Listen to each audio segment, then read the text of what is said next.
Hello, and welcome to this special UK Midwest Climate Action Dialogue. Wherever you're joining us from, thank you for spending a part of your day with us.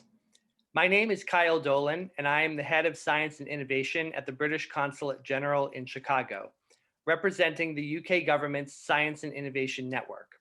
Our global network of science diplomats promotes the UK's research expertise in over 40 countries, working with a range of partners to harness and innovation for tackling some of the world's biggest challenges.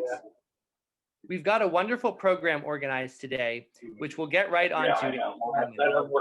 First, a few housekeeping. Please do keep your microphones muted during our speakers' presentations. During panel discussions, please select Speaker View in the top right corner of your screen to allow spotlighted presenters to be viewed together. Questions to panelists can be posed through the chat box. We have a lot of people with us today, so we're going to primarily draw on the chat box for the questions. And these questions in chat will be moderated. Please do ask questions, as we want this to be an interactive event and to be able to address what you are interested in. Finally, I want to express my thanks to Washington University in St. Louis and the Midwest Climate Summit, and particularly for Beth Martin, for helping to bring this dialogue to you today. And with that, I'd like to turn it over to Phil Valco, Assistant Vice Chancellor for Sustainability at Washington University, to welcome us. Phil? Good morning, everybody. Thank you, Kyle. On behalf of the Midwest Climate Summit, I want to welcome everyone. We're very happy to be collaborating with the British Consulate General Chicago on the event today.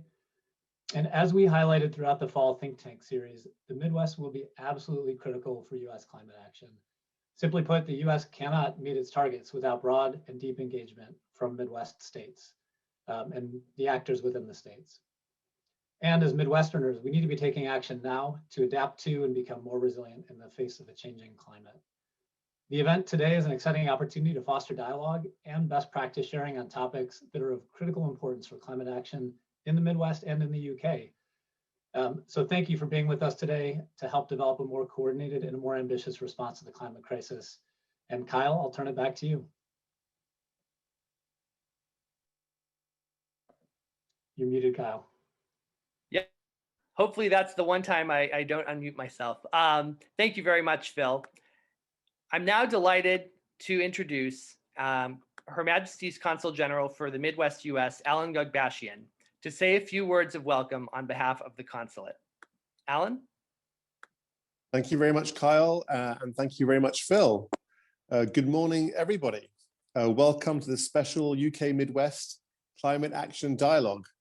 As Kyle said, I'm Alan Gugbashian, the British Consul General to the Midwest. And our consulate's based in Chicago, but we cover 14 states that stretch from Ohio in the east to Colorado in the west and south to Missouri. It's a huge territory. And in many ways, here in the Midwest, we're on the front lines of climate action in the US. From Chicago to St. Louis and all the way down to Texas, we've just been through a deep freeze, typical of the extreme weather we can expect from worsening climate change. We all know the risks to agriculture across the region from extreme heat and increased drought. And we saw firsthand the devastation that last year's flooding brought farmers across the heartland.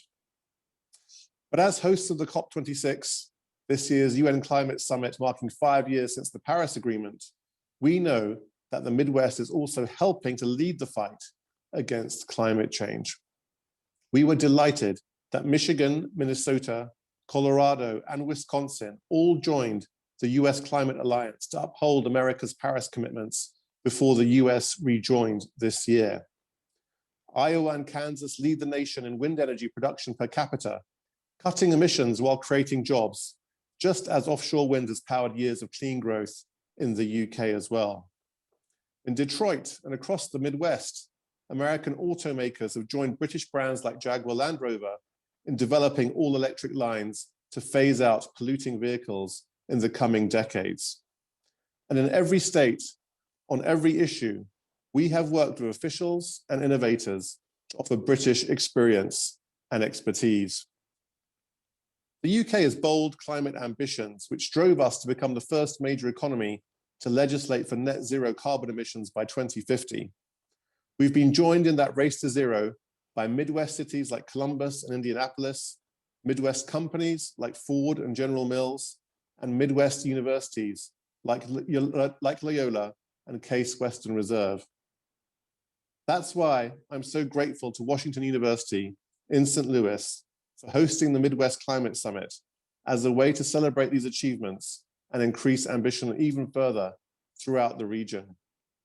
We're proud that our session today adds the British Embassy and 4 UK universities to the more than 20 regional institutions partnering to make this summit a reality.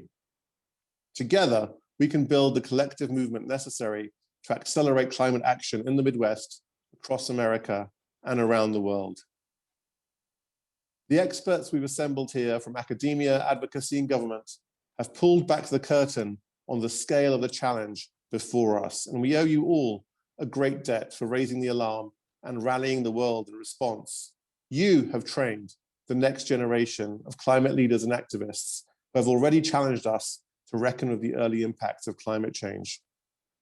But we all know the work continues with greater urgency, but with greater opportunity as well.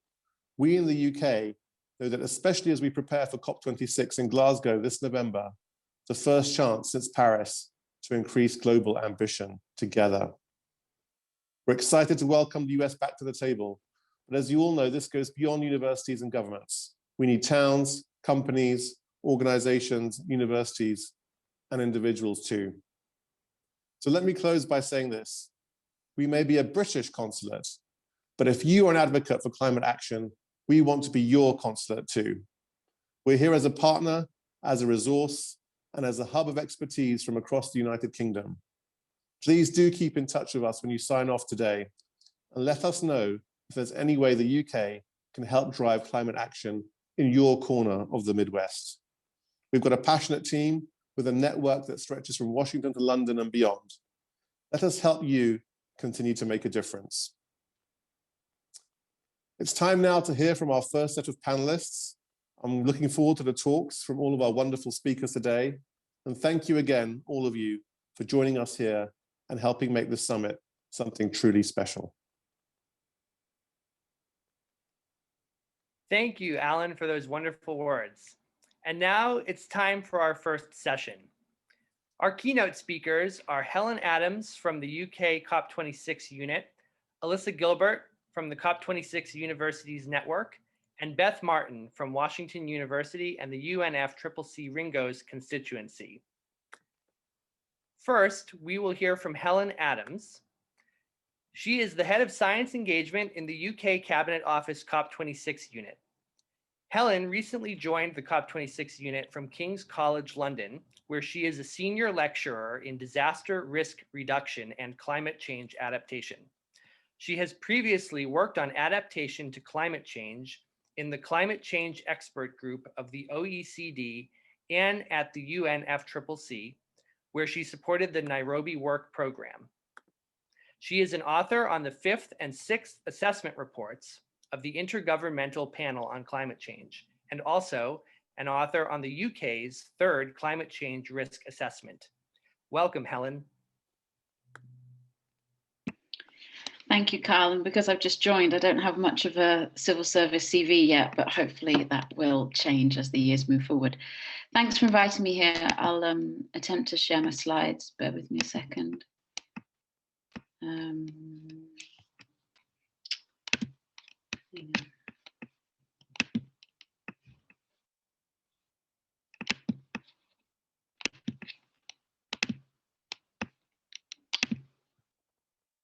Can everybody see some slides there? Yes. Thank you, Carl. Great. So I'm going to give quite a high-level overview of the COP and the role that science plays in the COP, focusing predominantly on our campaign areas to set the scene. And we know that the sessions of this event have been planned so as to align with our campaign. So for some of you, you may already have some of this knowledge. But first of all, to start with the sort of the overview of COP26 and what success looks like for us and what we're aiming for. So you had COP21 and you had the Paris Agreement, and that was where we focused on, these three key pillars of reducing emissions, building resilience, and mobilizing finance.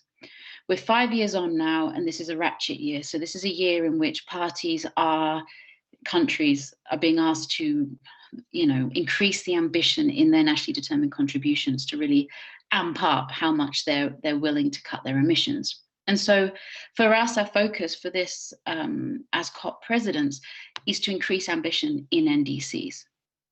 So although we are obviously also looking for a good, and a positive negotiated outcome, and we're looking for the Paris rulebook to be written off and certain points around, finance and everything and transparency to be agreed on, we're really, really looking for countries to really amp up their NDCs.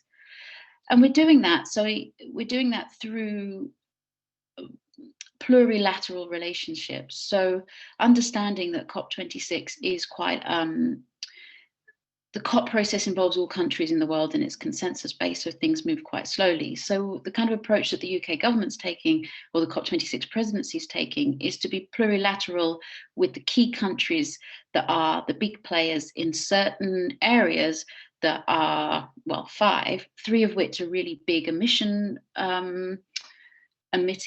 sectors of the economy, and then we support that with finance and with also making sure that adaptation and resilience are seen as equal to the mitigation agenda.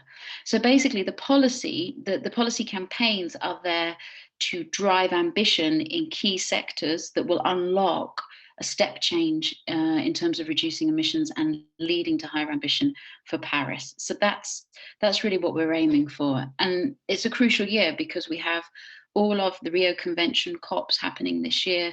So the UNFCCC, the Convention on Biological Diversity, and the Desertification Convention all happening this year. And we have, with the first COP since COVID, and sort of since this idea sort of came to the fore of building back better and of, a green recovery, and what does a green recovery look like? So it's a crucial year to be COP president, and the campaigns are there to really drive ambition, to show that the Paris Agreement is working, to show that these NDCs aren't just business as usual, but countries are really committing to system transitions. So I mentioned these, we have 5 campaigns, and I'll go through these a little bit more in each of the slides, just to say that, there's 3 that are more about emissions reduction, 1 that's on adaptation resilience, and we have a climate and development ministerial coming up at the end of March, which is really there to bring out the voices of the climate and the voices and the concerns of the climate vulnerable countries. But we're really keen to show that adaptation is as important to us as mitigation. And then finance, both public and private finance, so kind of green climate finance plus kind of development finance coming together to support these transitions and to support adaptation. So just to focus in a little bit more depth on the campaigns of most relevance to this workshop. So we have a nature campaign. At the root, it's about amplifying and bringing forward nature-based solutions. It's about ensuring that climate change incorporates nature, and the importance of nature to climate change, adaptation and mitigation are recognized. But it's also about, I suppose, one of the key activities within this program are looking at commodities and sort of sustainable land use. So for example, we've created the FACT dialogue, which is the Forest, Agriculture and Commodity Trade Dialogues, to work with both consumer and producer countries of the kind of products that put forests at risk. So, cocoa, palm oil, soya, those kind of products. So we're really trying to move forward a step change in sustainable commodities, and we're really looking to increase finance for nature-based solutions. The energy transition campaign is focusing a lot on coal, and actually just moving away from coal as an energy source, as a power source. And to do this, we've kind of got 3 key pillars. Obviously, it's about finance. So how can we prevent people from funding coal? How can we make sure that there's a viable replacement to coal? If we're asking countries not to use coal, how can we make sure that renewables are in place and that they're economically viable? and also the just transition. The just transition actually comes across all of our campaign areas, which is this idea of leaving no one behind. How do we make sure that we take into account the communities that will lose out as we move away from coal as a supply source? And zero emission vehicles is another one of our mitigation focused campaigns, quite specific compared to the other ones, but because there was a real gap and a real opportunity to make a step change in this field. So working with the big car markets, so the US, the EU, China, and working to basically double the pace of phase out of the internal combustion engine for cars, working with governments, car manufacturers, businesses, cities, to ensure that this change takes place. So where does science come into that? So we have 4 science objectives that cross. We have a cross-Whitehall science group, which includes the COP26 unit, so us who have been sort of formed to for a successful COP, plus all the other departments, DEFRA, BEIS, and the rest who have been working on climate change for a long time. What are our objectives for the COP? The first one is that we have to highlight the science for ambitious mitigation adaptation action. We have to show that there are benefits to mitigating, there are avoided costs to mitigating, the solutions are out there are pathways to net zero that are easily takeable, if that's a word, and that the knowledge is there, and get that knowledge out to enable policy. But then there's we've got a goal that's about building public and government support for achieving that net zero future. So it's about how do we don't just want that scientific knowledge to be there, how do we use it to enable people to advocate for change? How do we get it into the hands of the right people so that they can lobby for change? How do we make sure that it's used as evidence and actually empowers people to really push for ambitious NDCs?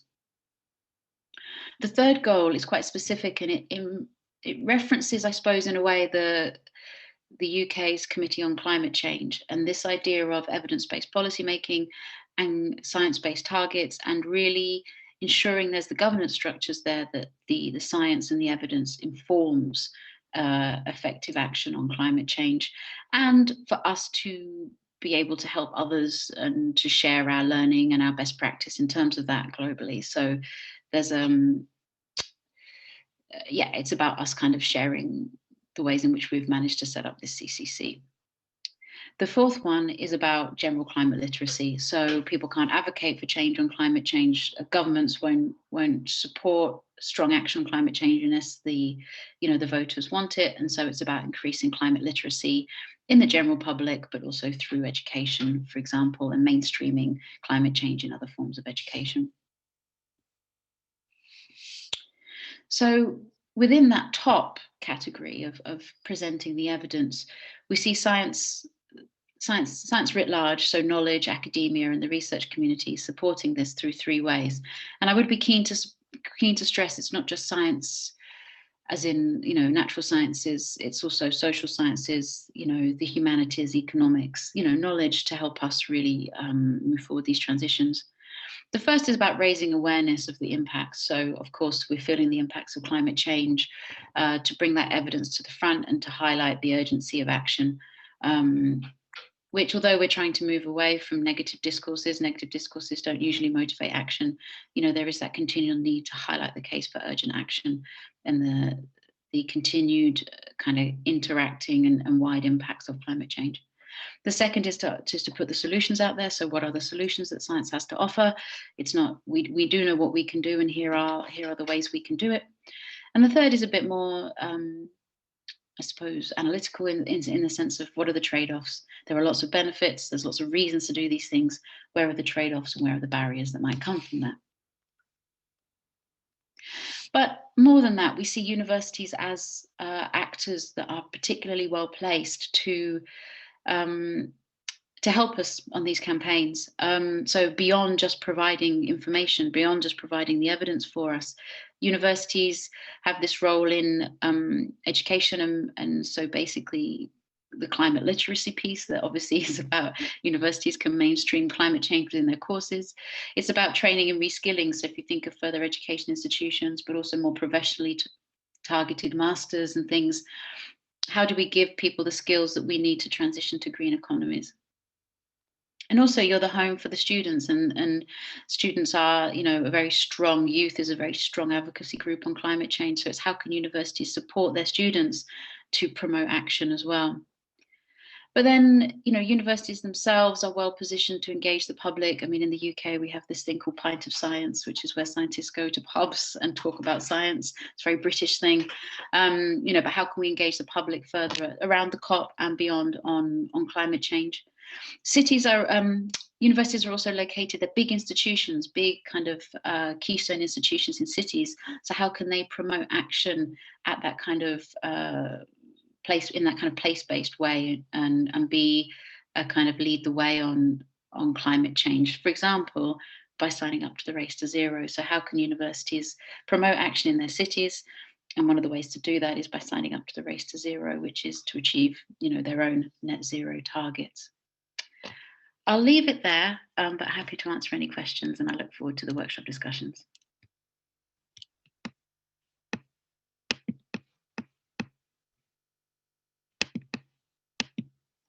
Thank you, Helen. Our next speaker is Alyssa Gilbert, the Director of Policy and Translation at the Grantham Institute for Climate Change and the Environment at Imperial College London, where she connects relevant research across the university with policymakers and businesses. Alyssa is also the chair of the COP26 Universities Network, a group of UK universities mobilizing their expertise and situation to support successful COP26 outcomes and climate change action. She is also an advisor to the UK's Natural Environment Research Council. Prior to joining Imperial, Alyssa spent nearly 12 years in the climate consultancy world, working on behalf of the UK and other national governments. And she has also worked in local government with the Greater London Authority and as an environmental policy journalist. Welcome, Alyssa. Thank you so much, Kyle. I'm enjoying the chat there about different kinds of ways that we engage in the public, depending on where we are in the world and what we like to drink. So that's quite interesting.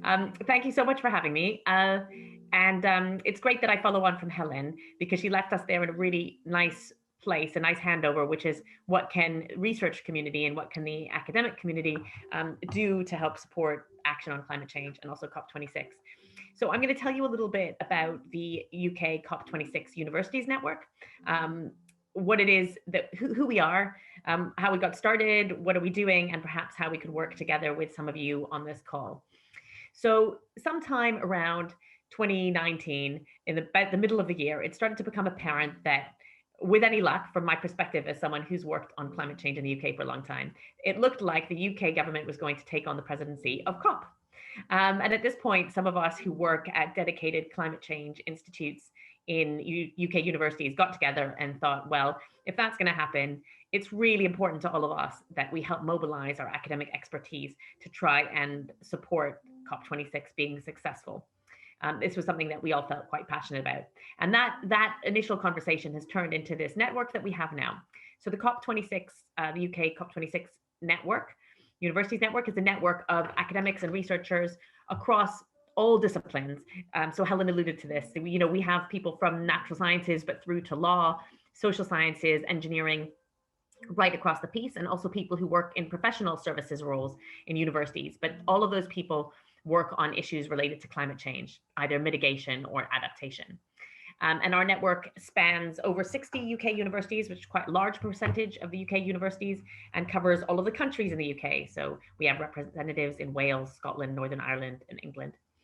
And we're growing, and we're kind of open for anyone to join. We also include some researchers who may do academic research, but actually sit outside universities. So we have some dedicated research institutes, and they're, of course, also relevant. So what is it that we have been doing so far? So what we did was we kind of thought, well, what is it really that academia and universities can really bring to climate action and to a successful COP? And we identified three kind of broad areas where we wanted to make a difference.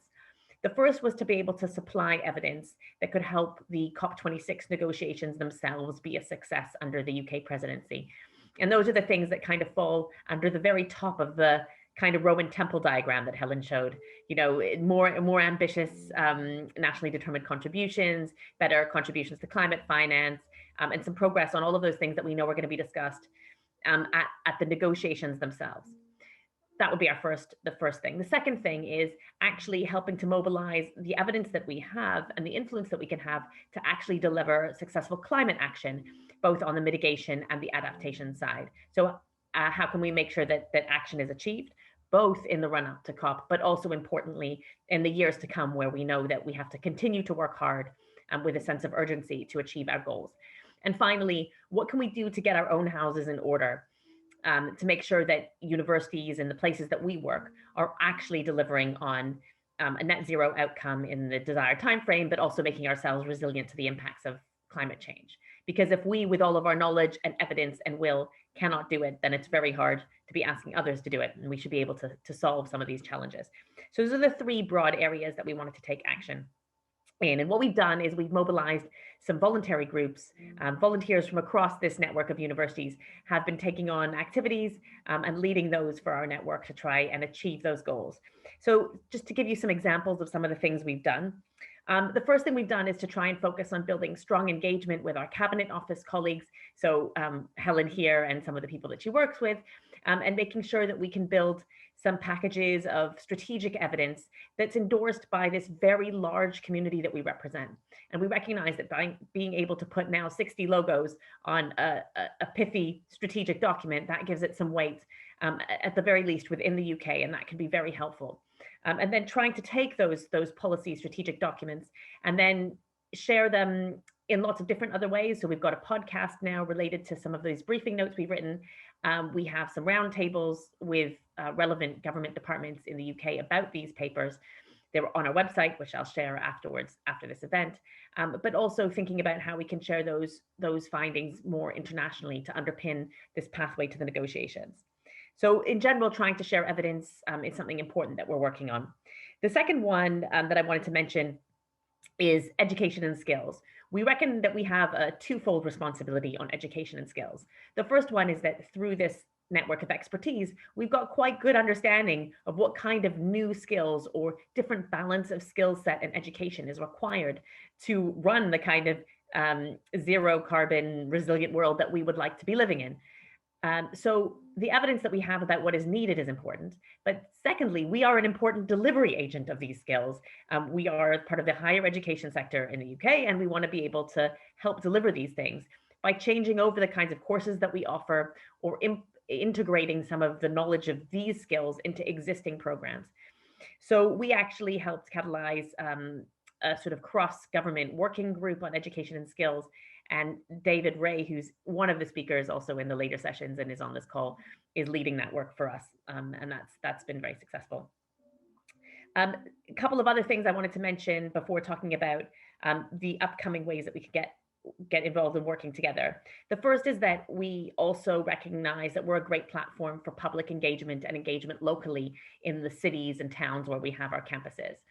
So we're trying to make sure that we have a good public engagement program. Many of the universities already have public engagement programs, but maybe not on climate change, or have climate public engagement programs that they can share with other people. And so in the run up to COP, we're offering training to all of the members of our network to become better at climate change communication to the public, and then challenging everyone to then do something in their local area around the time of COP to help spread the engagement of this catalytic event in the UK with the public in all different parts of the country. And then finally, I guess one of the things that we think about more clearly when we think about universities is our students. So actually, we wanted to be able to offer an opportunity to share some of the access we have and opportunity related to COP with our students. This is really tough because there's thousands of students across the UK universities, and they all kind of want to know how they can do something. But what we've been doing is encouraging them to self-organize and connecting them with each other across the country, which has been really powerful so far. There's lots of amazing initiatives that our students are doing on their own, but the same kind of ideas are cropping up across the country. So connecting people can make them even more powerful. So how could we work together? I'm going to finish on a few things that we're doing that I think are really, really relevant to this connection that we've got today between the UK and the Midwest in the US. The first is that we're putting together a very large conference. We hope it's going to be very large, and we'd like it to be global. That's from May the 17th to the 21st this year. The purpose of that conference is to share evidence that's policy relevant and relevant to COP26 to stimulate conversations about those key issues around 5 themes, which are green recovery, nature-based solutions, adaptation and resilience, mitigation solutions, and finance. And then in those sessions, we want to allow people to share their academic findings and findings as practitioners, but also in a way that's really policy relevant. So there'll be some policy related sessions that the Cabinet Office colleagues, including Helen, are helping us build. That Climate Expo is welcome, for all people to attend internationally, including those of you on this call. And after my chat, I'll put the link in the chat so that you can also put submissions in to be part of that conference with papers or posters or short presentations. And that's open until the 10th of March. In addition, we have done something with other parts of the world. I said that we were producing evidence so that we could share that with the UK government. But what we've also been doing is taking academics from our network and together with academics in other parts of the world, co-producing other kinds of briefing notes. So for example, we've got together with some academics in Singapore and we're producing some shared policy briefings that bring together our knowledge to help influence decision makers in Singapore in a way that's relevant to their challenges, but brings on board UK knowledge. And we'd be very happy to collaborate with others, particularly those of you now in the Midwest of the US. And finally, what we're really happy to help with as well is brokerage. So if you do want to find and meet some counterparts or experts in the UK or connect your students to our students, just let us know. And we're very happy to make those connections on any kind of subject matter. So I'll leave it there. There's quite a bit more I could say, but we've got this great network of academics really passionate about a collaborative approach to tackling climate change, and very pleased to engage with you if there are appropriate opportunities. Thank you, Alyssa. Our final speaker is Beth Martin. Beth is a teaching professor in environmental studies and the director of the climate change program at Washington University in St. Louis. She teaches courses at the intersection of science, engineering, and policy. As director of the climate change program, she leads a faculty steering committee as they advance climate action through focus on research, curriculum, and outreach.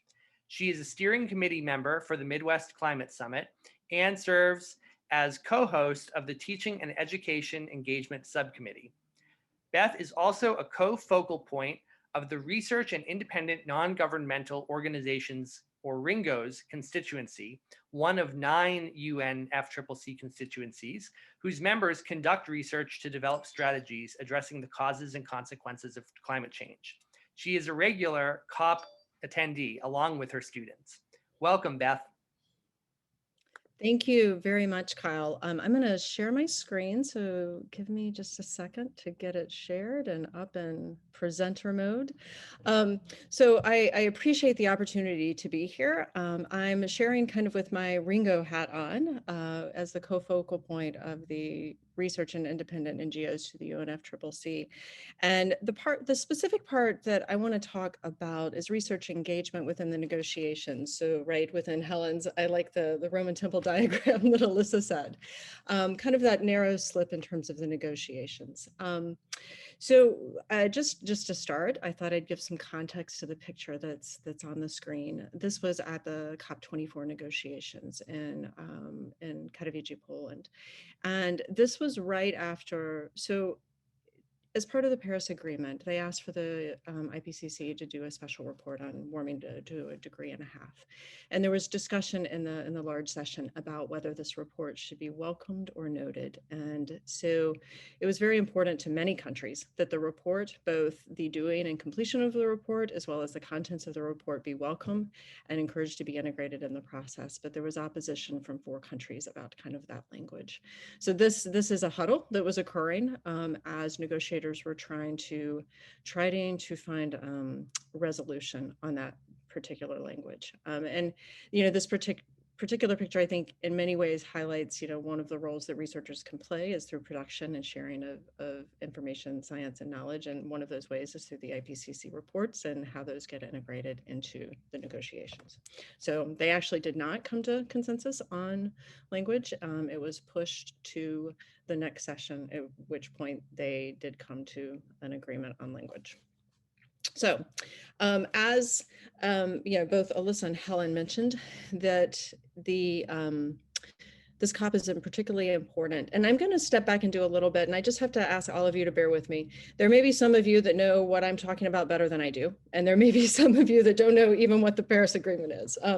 But I want to do just a little bit of kind of background, so just bear with me. So the Paris Agreement, one of the key core components of the Paris Agreement was development of what's called nationally determined contributions. And essentially NDCs are what each country says, hey, this is what we can do in terms of mitigating emissions. This is what we can do within our national government, within our national structure with respect to mitigating emissions. Some countries also include their adaptation components. Within those NDCs, for some countries, there will be like, here's what we can do. And then here's what we could do if we had a little bit of additional support. And that support can be in the context of financial support, capacity, technological support. Those NDCs are as part of the Paris Agreement. Those NDCs, the idea is that every 5 years, a country will provide a new or an updated NDC. And that's that ratcheting mechanism that Helen referred to. So the first round of NDCs came out in 2015. And I think as expected, they didn't get us where we needed to be. But the idea is that over time, that those NDCs will get us to the point where we're at limiting warming to 1.5 degrees. So 2020 in particular is an important year, as Helen said. It's a ratcheting year. So it was the year at which the next round of NDCs were anticipated. And so that's 2020, COP26. Now COP26 is really 2021. We've had the delays due to COVID. Also, in this particular year, countries were asked to put forward their long-term emission strategy plans. They were requested and asked to put those together. So those are two things that are happening this particular year in terms of updated NDCs, as well as the low-term and long-term emission strategies diagrams. There we go. So routes to engagement. So one of the things that I think is, like I said, important, and I think Helen and Alyssa both really spoke about many different routes to engagement. Race to Zero is one of the programs that's part of kind of the UNFCCC process, where we have the climate champions who are working to encourage states and non-state actors to achieve net zero by 2050. It helps to mobilize actors outside of national governments. Nationally, within each country, there's a way for researchers to engage through development of nationally determined contributions, through development of low emission strategies. And those are documents that are happening right on the national level. I have in bold or regional, like partly what we're doing today is thinking about how are we working across and through a region, through the work we're doing through the Midwest Climate Summit, through partnerships that we might be able to develop and work and share, particularly as Helen and Alyssa mentioned. Also state and local action, how can researchers engage in what's happening specifically and share their knowledge on state and local action. And as Helen said, thinking about awareness, solutions, benefits, climate action, those are key areas. I popped IPCC here under the national category, even though it's not really necessarily a national it's not a national program. And many of you know much more than I do about how to become or participate as an IPCC author. But I have it here simply because in addition to expertise, they look for regional and country distribution to try to have a balance of IPCC authors throughout the world and developed and developing countries. The last route to engagement, which is what I'm really primarily wanted to focus on today, is actually within the UNFCCC process. So if a researcher wanted to participate in the UNFCCC process as an admitted observer, working with some of the constituted bodies, that's what I want to kind of mainly highlight.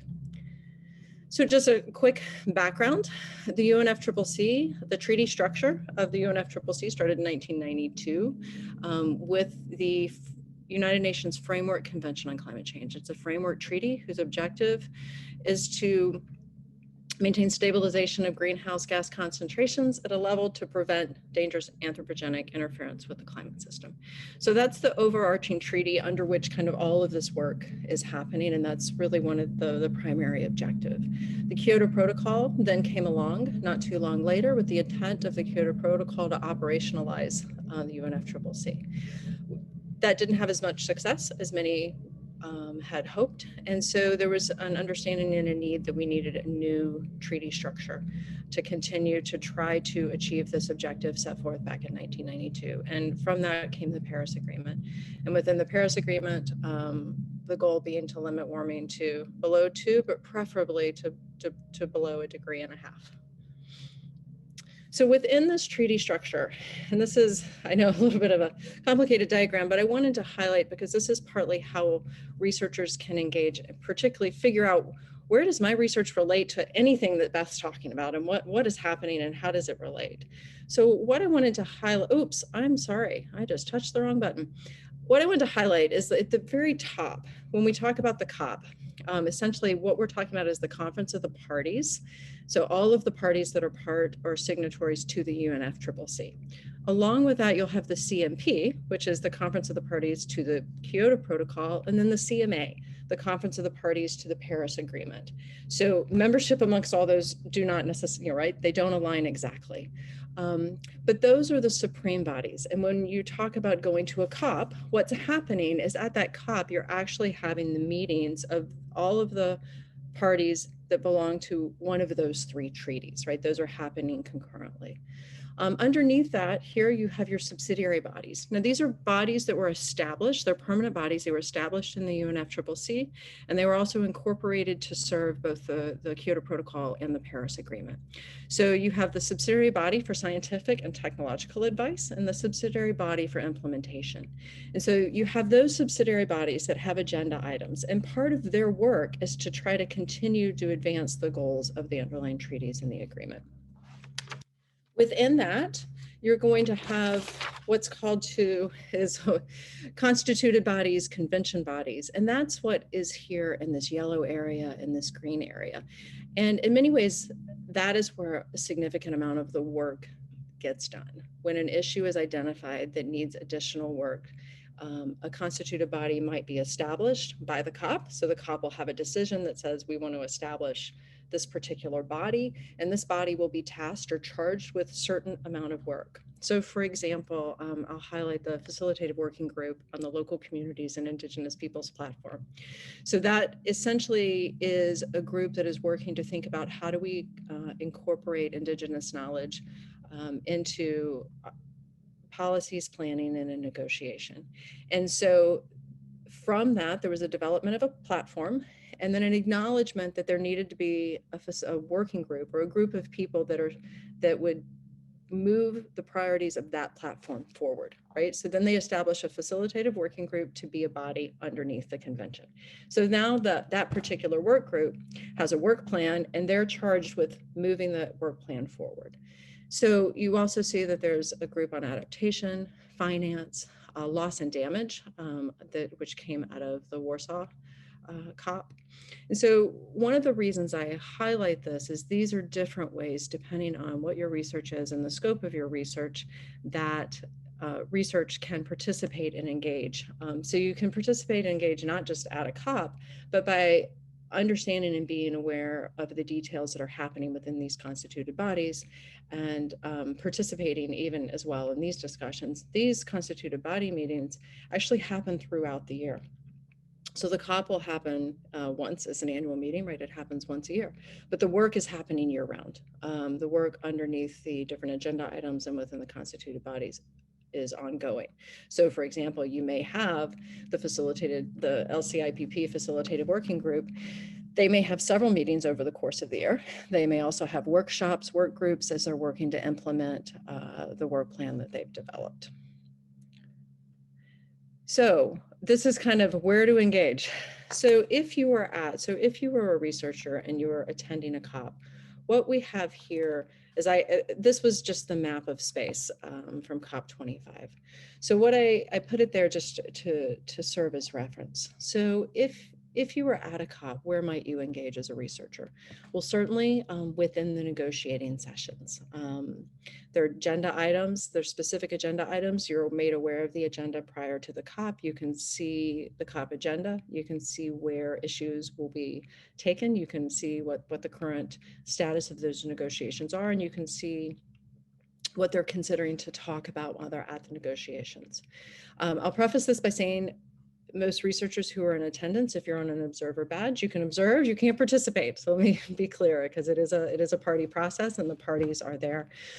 Many times, though, the negotiations will be open to observers who can attend. Constituency meetings. So as Kyle mentioned, there are many constituencies. The Ringos is one of them, right? There were the researchers and independent NGOs. There's also a business constituency, a youth constituency, an environmental constituency, women, trade unions, farmers. So there's several different constituencies, which is simply a way of organizing observers who participate in the process. And so attending constituency meetings and communications are ways in which researchers can get a sense of what's going on across the COP. So for example, in our Ringo meetings during a COP, every morning we'll do COP updates, what's happening along the different negotiation streams, different threads, who's following issues related to agriculture, for example, and what's happening and what might we need to know. We also provide a notes database on our website where we upload notes of researchers who are attending and observing to provide kind of a broader access to what's happening in those. Researchers can also showcase their work through exhibits and pavilions and side events. They can highlight kind of the work that they're doing, how it relates to climate action, how it relates to the negotiations. And so those are different opportunities within a COP as well. And then in between COPs, as I mentioned before, there are ways in which researchers can engage through attending the SB and SBI negotiating sessions. So that's the, well, actually that should say SBSTA, SBSTA and SBI. So that meeting actually occurs, those two subsidiary bodies meet twice a year, once at the COP meeting, and then again, usually in the May to June timeframe, the 6-month period. And they're continuing to advance work that's present on the negotiation agenda, right? So like I said, the work happens all year long. You have the COP, you have the constituted bodies meeting, and then you have in the June timeframe, you have the subsidiary bodies that meet that are continuing to advance work along agenda items. I also highlight here what's in black on the slide are ways in which you can be engaged if you're not an official observer. I'm going to talk in a minute about what actually an official observer is. To be in attendance at a COP, you do have to have observer status through your institution. But another way that you can be engaged if you're not an official observer is through constituency communications, as well as something that's called submissions. So I'm hoping this works. I'm going to click on this.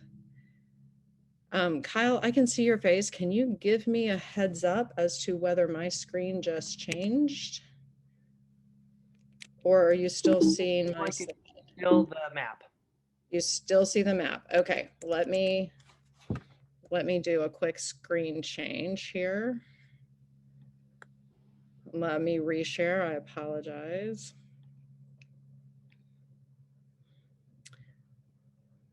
Okay. So what I'm pulling up here is there are opportunities for researchers to engage through submissions. And so I popped up this title, Coronivia. Well, Coronivia is the name of the process by which agriculture and issues related to agriculture are part of the negotiations. And so, for example, during negotiation sessions, there will be calls for submissions, or essentially tell us what you think. Tell us what you think about what's happening and give us your 2 cents, right? What's your perspective? And here you'll see that there was the issue under the Coronivia roadmap for the work on agriculture. They wanted parties and observers to share information on improved livestock management and socio and economic food security dimensions of climate change. So that's the broad topic. This is under consideration or part of discussion in the negotiations, and they want to hear what countries, observers have what their perspectives are. And so here you can scroll down, you can see what each country has submitted with respect to this particular question, groups in the UN system, IGOs, NGOs, and then also with submissions, there are ways in which non-admitted entities, so someone who isn't necessarily formally participating in the process, is able to also kind of submit what their 2 cents are. So submissions is a way for researchers who have particular knowledge that relate to a particular question that's being brought up within the negotiations. They can say, hey, here is something for consideration. And it's a way you can put forward your information. So now let's go back to my screen. Okay, so we'll go to the next slide real quick about observer organizations. So in order to attend in person a COP, you do need to be admitted as an observer organization. And so that is simply a process that your organization says, we would like to attend. Essentially, it has to be signed by the higher ups. You submit an application for admission as an observer. And so the COP26 cycle, that was the deadline for admission an observer for COP26 was December 2020. So organizations that applied to be observer organizations would then be able to be notified and send attendees to each COP. So when you're able to send, that doesn't mean anybody and everybody can go. You go through a process where you say, hi, I'd like to nominate 10 people, and they come back and say, that's great, your quota is 5. So you can bring 5. And so you have a limited number of attendees that can attend. That's for the COP itself.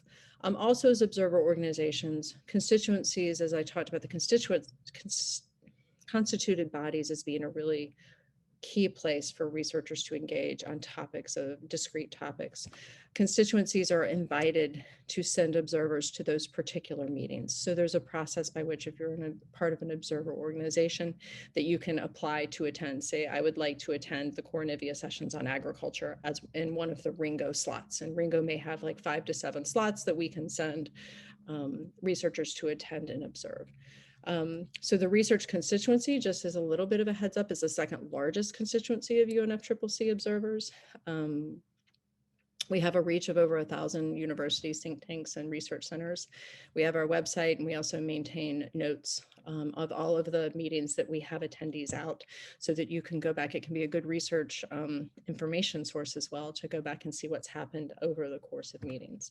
And then, like I said, the last bullet, access to some events, goes through the constituency organizations. So for example, participating in the constituted bodies. So I think I'm gonna actually stop here. I do have some more specific information. I'll just quickly say, transportation, which is one of our topics for today. That's an issue that is happening more on the outside of the negotiations rather than inside specifically. So we see that mostly within the, we'll see that mostly, oh, I had ag first. Ag is through the Cornivia work group, which I mentioned. And so that's part of one of the negotiation. It's not a constituted body. It's actually an item on the negotiation agenda. Transportation is prevalent and within the context of the COPs, but it's often talked about not within the context of the negotiations, but outside of the negotiations through country priorities, side events, exhibits. And then decarbonization, also thinking about in terms of country specific, how that's reflected within NDC's long-term strategies. Within the UNFCCC structure, there's a technology framework, and the Technology Executive Committee and the CTCN are 2 organizations that help identify and promote technology. So that's where you might see decarbonization. Now I'll stop. Thank you very much, Beth. And again, thank you to all of our speakers. I'm going to have them all come back on, and we have a few minutes here to take Q&A. What wonderful introductions to all the ways that the academic community is working with governments and with the UN processes to bring kind of knowledge and expertise in. As I'm looking at the chat, please do submit your questions, but I'll start with a question for Helen. So just now, Beth alluded to some of the specific areas that align with the campaigns you had talked about. We heard from Alyssa a little bit about what they're doing. Can you just give us a sense of what some of the specific research questions that your office might be interested in and how you're looking to pursue some of those science areas? Thanks, Carl. It's a good question, and one we're actually working on. So what we're doing at the moment is we're taking the campaigns, obviously under these campaigns, each campaign has 4 or 5 objectives. Each of those objectives has a target that they're specifically trying to reach. And we're at the moment going through a process of consultation with the academic community, or they're probably about to start it, it's more realistic, to workshop what actually the research questions would look like. So I wouldn't be able to say, right, we need more knowledge on this element of zero emission vehicles or this element of the just transition, but actually that's something that we're about to launch into doing, which is translating those quite specific policy objectives and thinking through with sector, academic and discipline experts, what that might mean in terms of the knowledge gaps. Great, thank you. Another question I'll pose to everyone is, we heard about many different ways that folks can get involved. One specific group that we're trying to talk about engaging is with early career researchers. And how do you each see the way that early career researchers can get involved right now to help in tackling the climate challenges?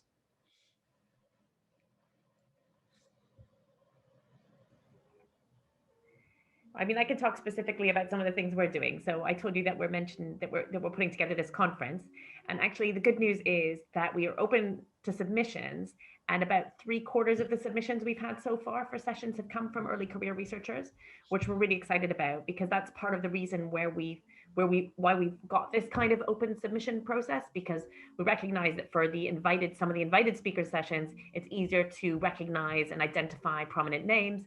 But we want to be able to invite people to kind of participate there. So I'm pleased to report that that's successfully brought out of woodwork lots of early career researchers, and I encourage more people to do the same and get involved. So from my perspective, our network at least is open equally to everybody, and so yeah, I see quite a range of different ages and stages of people getting involved. And if you get involved in networks like our one, that enables us to kind of broker introducing you to Helen if you don't know those people or you don't feel confident, and to join any of our roundtables, etc.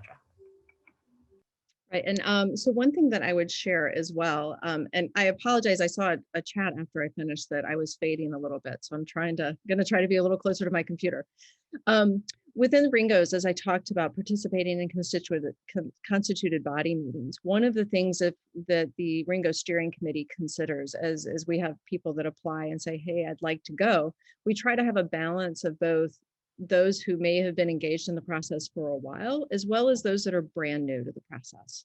So we want to be able to encourage those that are new, both early career researchers or maybe just new to this particular area, to be able to participate and engage through that.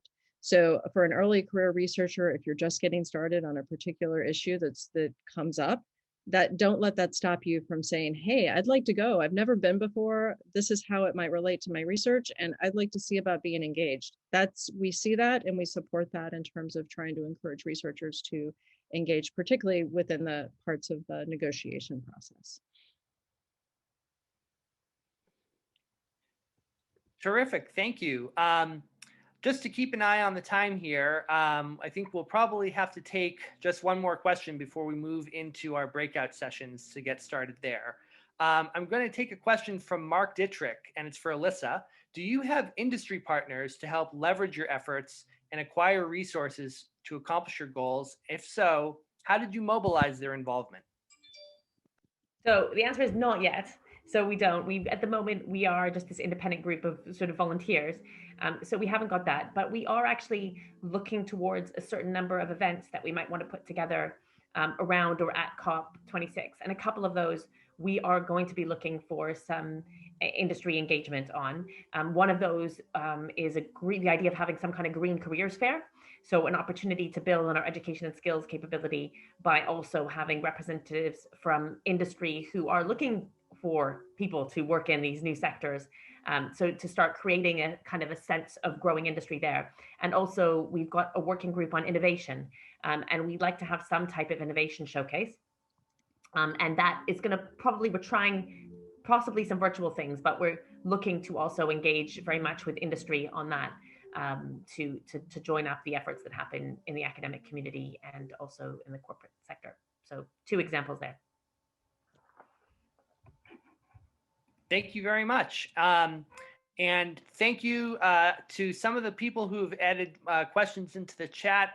We will be saving these questions. So thank you very much for engaging.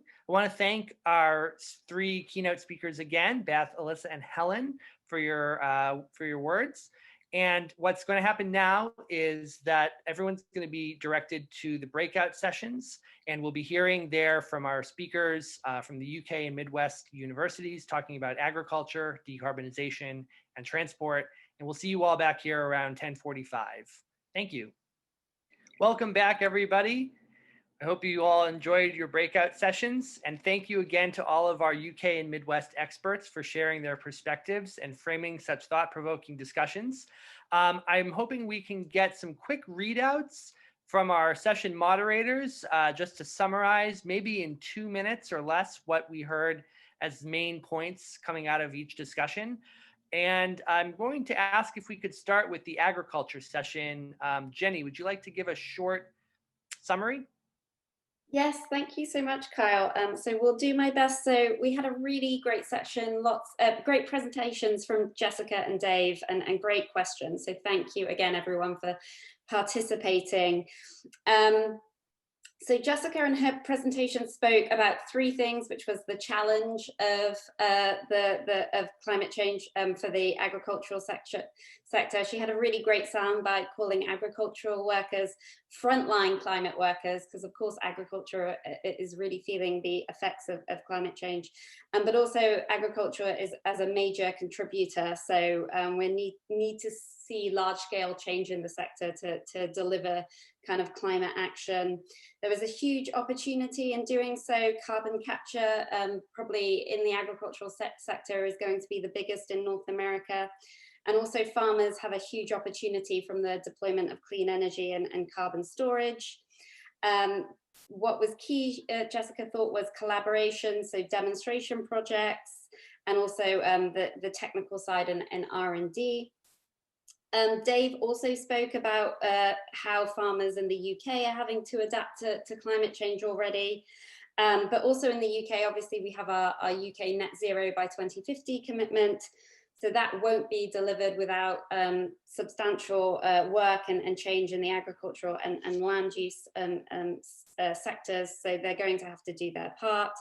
In the UK, because we've exited from the EU, there's obviously a huge opportunity at the moment with the reform of CAP, or the sort of replacement for CAP, how we can support agriculture to deliver sort of net zero and sort of a focus on a new national policy.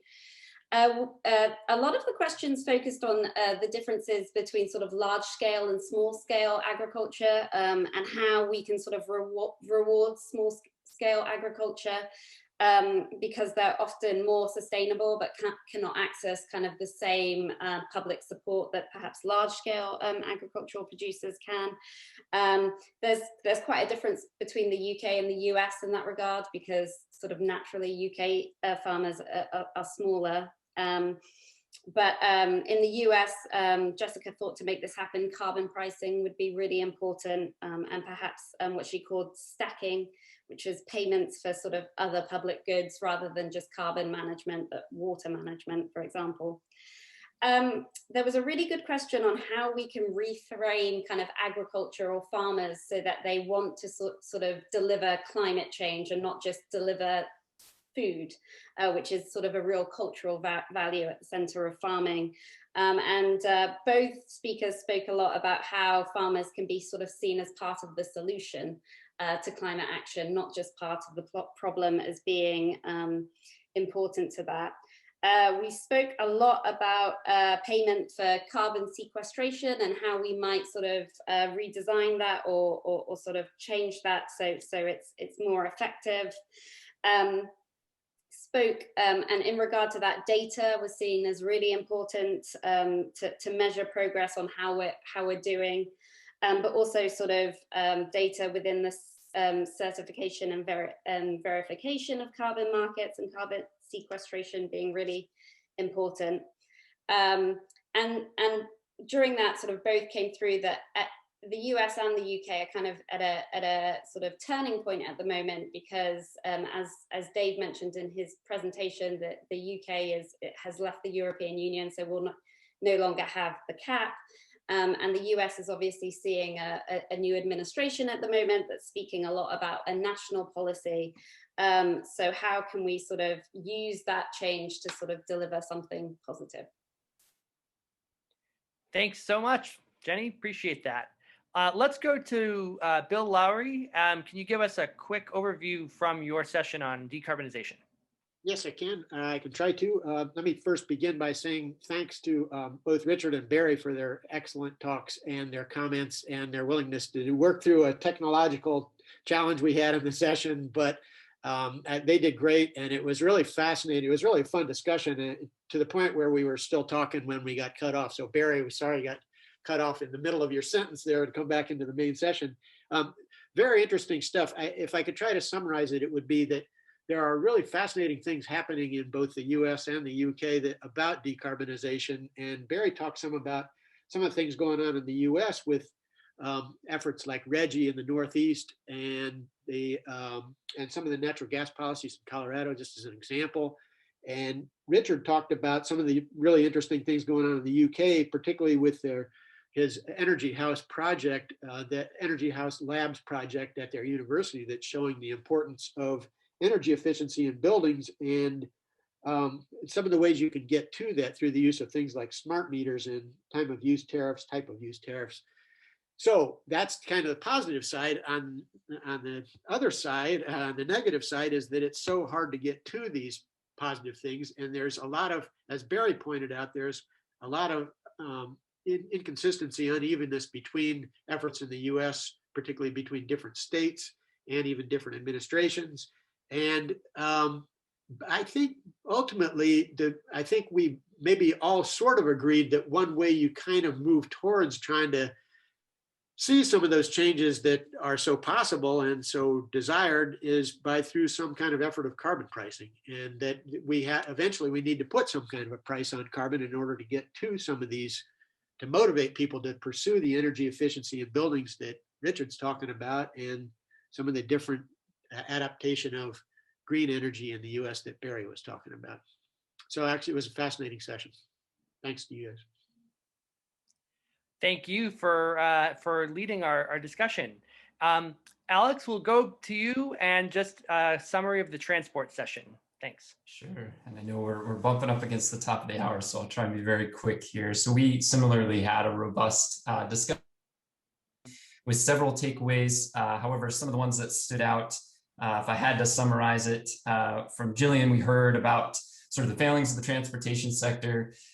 Emissions are still on the rise. The sector itself is not equitable, and we truly need a paradigm shift, and that this paradigm shift needs to not only be technological, but also touch on behavioral and social shifts.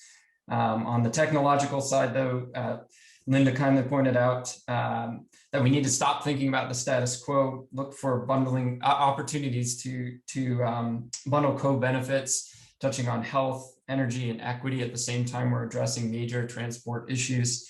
And we heard from Dave about some very hopeful projects that he has going on at Swansea, looking at the use of buildings to store heat and power, using parked cars as energy stores, and doing that not only on campuses, but also out in the community, including some social housing examples. So wonderful discussion. Thank you again to all the speakers, and I'll kick it back over to you, Kyle. Thank you, Alex. And again, thank you to all the moderators for your help today. That brings us to the conclusion of today's event. We hope that you've enjoyed our program and that it has sparked ideas for joining up climate action efforts in the Midwest and the UK. And we hope that you'll stay in touch. If we can help you develop your own climate action networks and achieve your ambitions, whether you're in Manchester or Minneapolis or anywhere in between, we share the urgency to create climate action and work together for our communities and for our planet. And once again, I'd like to thank the Midwest Climate Summit and Washington University for hosting us today, to all of our expert speakers, moderators, and people working behind the scenes. A thank you to colleagues from BCG Chicago, UK government, and the COP26 Universities Network for their organizational support. And a special thank you to Beth Martin and Nick Hromalik for helping to shepherd this event into being today. We hope to see you all again soon. Thanks and have a good day.